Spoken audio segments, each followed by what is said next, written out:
The United Nations says more than 670 people are feared dead in a huge landslide in the Pacific nation of Papua New Guinea. Dozens of houses are thought to have been buried in rock and earth. The disaster was sparked by an earthquake that hit Enga province, some 370 miles northwest of the capital, Port Moresby. This report from our correspondent Katie Watson in Sydney. A scene of total devastation. In an area so remote and with land here still unstable, rescuers are struggling to do their job. More than 2 days after the landslide, villagers aren't giving up in their hunt for survivors, but the situation on the ground is difficult. The landslide struck in the early hours of Friday morning.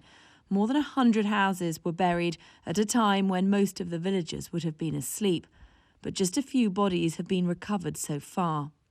Debris from the landslide is up to 8 metres deep in some places, but getting heavy machinery to this remote area of highlands is proving difficult.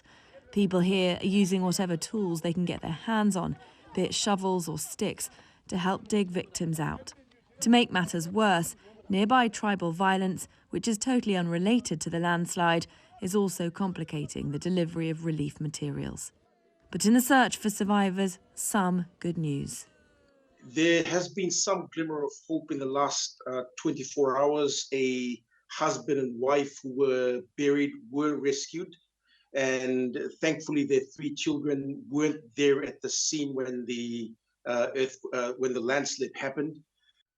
Understanding the true scale of this disaster and finding those thought to have died among this rubble will take some time. Katie Watson, BBC News.